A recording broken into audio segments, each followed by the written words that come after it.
Everybody, today Honey is going to read a few chapters of The Beast and the Bethany, written by Jack Maggot Phillips and illustrated by Isabella Fullef. The Purple Parrot. Ebenezer Tweezer was a terrible man with a wonderful life. He never went hungry because all his fridges were piled with food.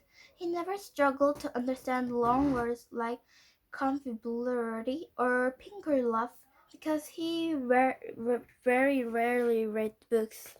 There was no children or friends in his life, so he was never troubled by unpleasant noises or unwanted conversations.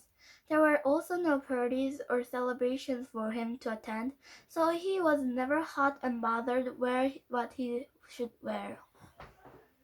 Ebenezer Tweezer didn't even have to worry about death.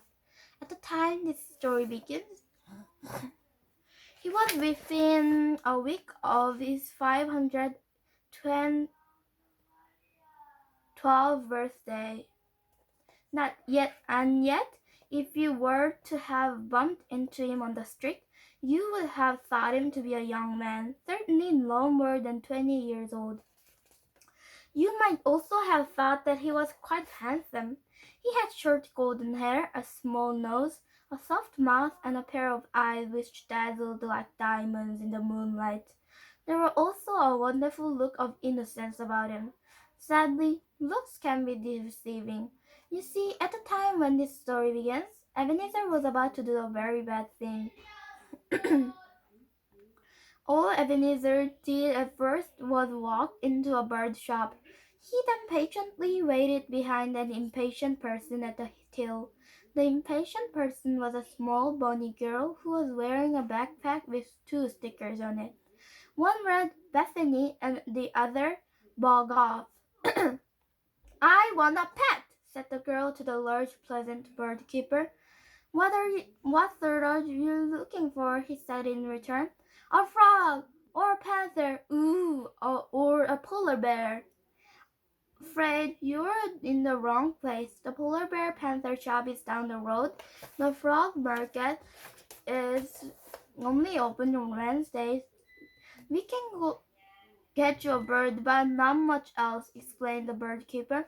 The girl reached into her backpack and pulled out a flip-flop, a half-eaten biscuit, two seashells, and a ruler which said property of Geoffrey on it. She laid out all the items on the counter. What kind of bird will that buy me? Asked the girl. The bird keeper looked thoughtfully at the items and did sums in his head. If you give me the backpack as well, I'll give you 10 worms. The girl was very pleased with that offer. She shrugged off the backpack and handed it over. In return, the bird keeper took out 10 worms from his pocket and plopped them into her hands. The girl burst past Ebenezer and out of the shop.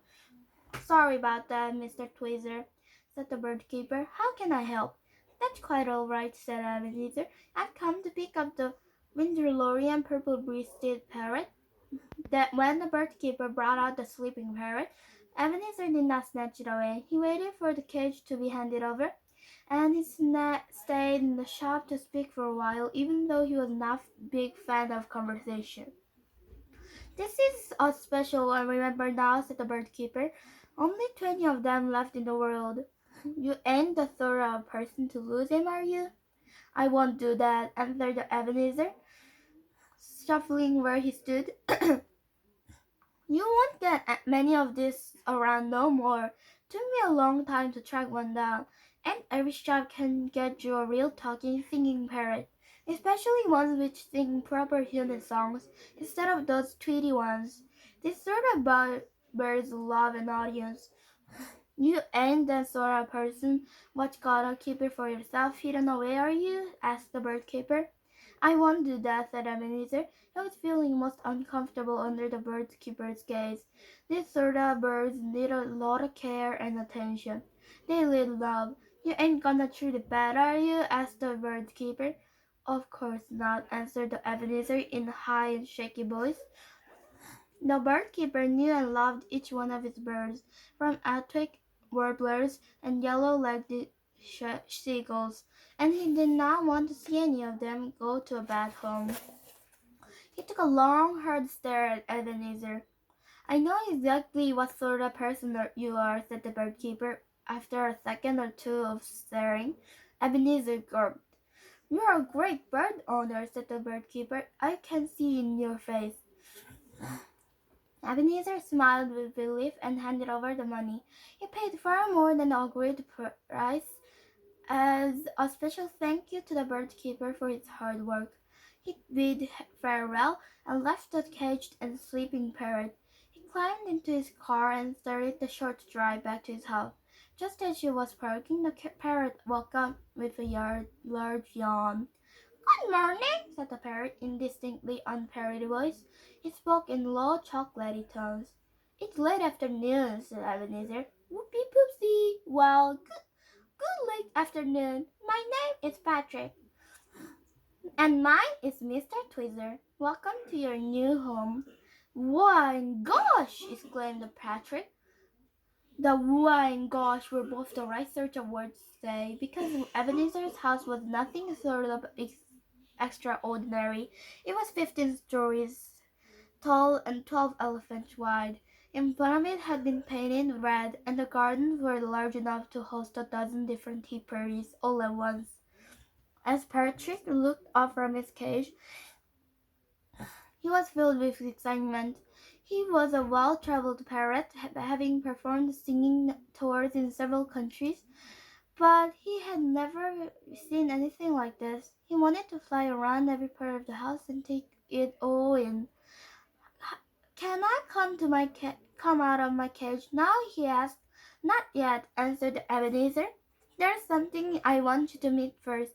"Well, something is perhaps a better description."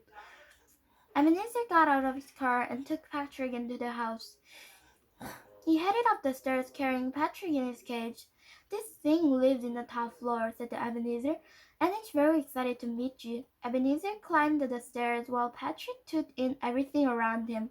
The journey up 15 flights of stairs passed quickly as Patrick looked around at all the beautiful pictures and articles which lined the walls. "Try not to be scared," said Ebenezer once they reached the top floor. "It won't like you if you're scared." Ebenezer pushed down the handle of the rickety old door at the top of the stairs. It opened with a creak. He switched on the light. The room was not like the rest of the house at all. It was damp and smelled strongly of boiled cabbage.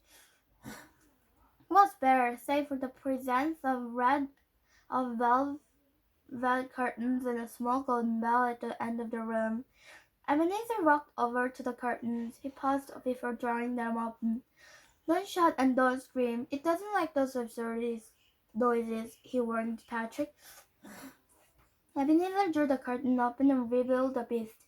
The beast was a big glob of gray and 3 black eyes, 2 black tongues, and a large dribbling mouth. It had tiny hands and tiny feet. Ebenezer was pleased to see that Patrick acted remarkably well. It didn't scream and didn't shout, "Ew, gross!" After taking a moment to compose himself, Patrick said, "Good morning, my name's Patrick." "It's late afternoon." The beast's voice was soft and slithery, like a snake made of feather. "I want you to sing." "What would you like me to sing?" asked Patrick. "Sing a song about me," demanded the beast. Patrick paused for a moment, then he began to sing. "The beast had the finest town in the land. It's so tall and long and terribly grand. Even the queen, with her palace so wide, couldn't compete with the beast if she tried." Ebenezer was impressed. The tune was pleasing to hear, and the lyrics seemed to make the beast happy. The beast had a face so useful and round, with 3 eyes to make sure lost things are found, and 2 tongues for licking only could found. The beast is quite clearly one of a kind. Patrick stopped singing. He said he was sorry that it was such a short song, and that if he could be able to sing something a little longer once he had gotten to the beast's letter. Ebenezer let out a sigh of relief when he saw the beast was smiling. The smile was wet and dribble. That was beautiful. Tell me, are there many birdies like you? Asked the beast. No, gosh, no! There are only 20 of left in the whole world. Patrick's eyes filled with purple tears. He tried to distract himself from his own sadness by asking, how many beasts are like you are there? I'm the only one, the last survivor. The beast smiled at it as it said this. It's good that you're rare. I like rare things. Come a little closer so I can see you better, Birdie. The beast eyed Ebenezer instinctively. Ebenezer picked up the cage and brought Patrick closer to the beast's three black blinking eyes. Closer, ordered the beast. Ebenezer dragged the cage so it would be within 3 footsteps of the beast. Even closer, said the beast. Ebenezer brought the cage so it could be right in front of this large, dribbling mouth. The smell of boiled cabbage was now eye-wateringly strong. Can you see me now? Asked Patrick a little nervously. Oh, I could see fine the whole time, said the beast, as he licked his dribbling mouth with his two black tongues. Then, then, why did you need me to come closer? Asked Patrick. It was the last question he ever asked. The usual request. A wonderful life can turn something into a terrible person. It makes you forget there are people in the world who have problems, and this can stop you from really caring or worrying about others. So you can understand how Ebenezer Tweezer came to be one of the most selfish men who ever lived. After spending nearly 512 years without difficulty, Ebenezer had never really learned about pain or sadness. He found it impossible to imagine what these things must feel like, so he didn't feel guilty about feeding Patrick to the beast. He thought it was a shame that he would never hear Patrick sing another song, but he didn't waste any time thinking about how horrid it must have been for the poor little parrot. Instead, Ebenezer went downstairs, all 15 flats of them. He opened one of his merry fridges and began to make himself a beef and mustard sandwich. The bread was made of the finest seeds taken from the very top of the Himalayan mountain. The beef and the butter came from Dolly, a charming Welsh cow who had won world's loveliest udders for 3 years on the trot. Meanwhile, the mustard had been made using expensive white wine and rare black truffles. It promised to be a delicious sandwich. However, before Ebenezer could take a bite, the beast rang its bell. Reluctantly, Ebenezer sat down at his sandwich and made the journey back upstairs. The beast was waiting in his damp cabbage-leaf room. It was humming a song to itself. The same song the Patrick had sung. The Ebenezer walked in, and the beast let out a happy bark. A shower of purple feathers came floating out with it. Good evening, said Ebenezer, offering a plump nod. And good evening, Ebenezer. What a fine evening it is, don't you think? Asked the beast. Ebenezer was thinking about his sandwich and watched how he looked forward to eating it. He didn't give much thought to the evening and whether or not it was fine one. I thought it's a very fine evening, Ebenezer, said the beast in a sweeter voice. Do you agree with me? Oh, yes, it's a very mustardy evening, answered Ebenezer. Mustardy? What do you mean by mustardy? Sorry, I don't know what came over me. I didn't mean to say mustardy. What I meant to say was... It doesn't matter, Ebenezer, said the beast crossly. All that matters is that it's a very fine evening. Very fine indeed. Yes, of course. The room was silent for a moment. Ebenezer was too hungry to think of anything to say whilst the beast was deciding whether it wanted to be a good mood or not. After a moment or two, the decision was made. Oh, I can't stay across with you, Ebenezer, especially after you served me such a delicious dinner, said the beast. I'm glad you enjoyed it, said Ebenezer. It's so nice to eat something with personality, said the beast. The rusty taste of the cabbage was also a nice touch. Sounds like a unique flavor, said Ebenezer. It really was. Now that would you like as your reward? This was how it worked. Ebenezer would bring the beast various things to eat, and in return the beast would provide presents. Diamond chandeliers, a witch's broom, giant stuffed teddy bears. There was no object that the beast couldn't conjure up from Ebenezer. I would like a piano, said Ebenezer, and please, I could have one's baby grands, a pretty little one which I can carry down the stairs. Ideally, that one that will grow into a handsome adult grand. Well, well, well, Ebenezer, I never thought I'd see the day when you would take such an interest in music. Would you like some piano lesson books with that as well? Goodness no, said the Ebenezer, disgusted by the suggestion. I'm not going to play it. I only want to put it in the front living room so the neighbors can see. What a strange man you are, said the beast, but your wish is my command. The beast closed its three black eyes and shut its dribbling mouth. It started to wiggle its blob of body and made a low humming noise as it moved from side to side. Then, all of a sudden, the eyes opened again, the beast stopped wiggling, stretched the mouth stretched its mouth wide open and vomited out a baby grand piano.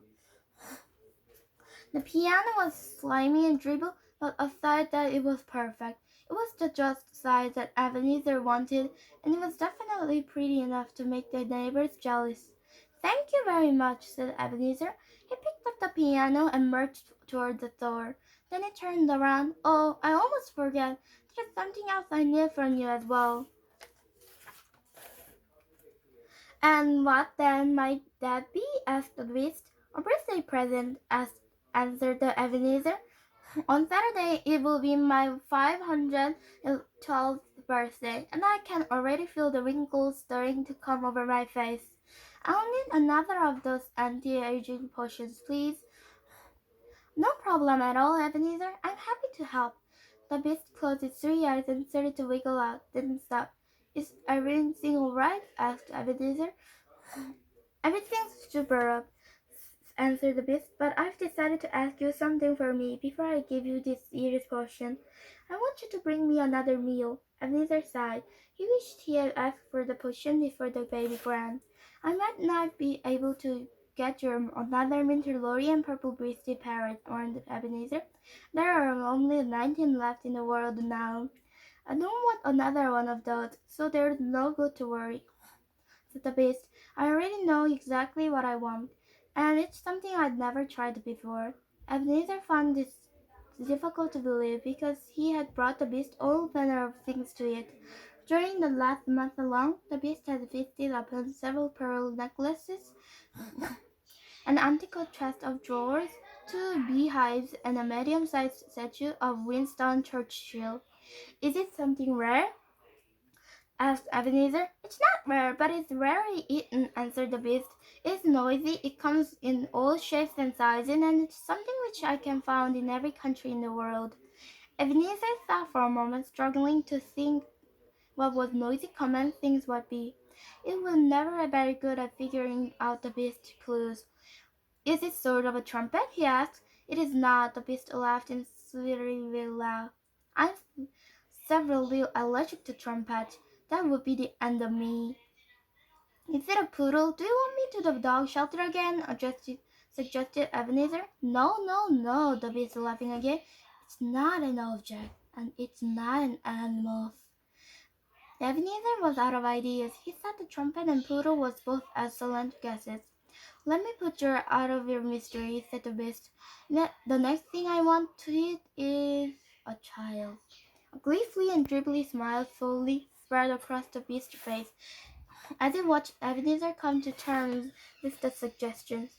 Sorry, but I think I misheard you there, said Ebenezer. I said I want to eat a child, boomed the beast. I want to know what one tastes like. I want a juicy, plump little child. I want to gobble it up in one oozy, squashy bite. Ebenezer shifted nervously. He suspected the beast wasn't finished yet. It wasn't. I want to know what a snotty nose tastes like, it smiled dreamily, and chubby cheeks, dirty fingernails, and neat ridden hair. The beast was breathless and sweaty with excitement. He looked at Ebenezer with furious hunger and energy in his eyes. Now, in a much softer voice, it asked, "So, when do you think you might be able to bring me one?"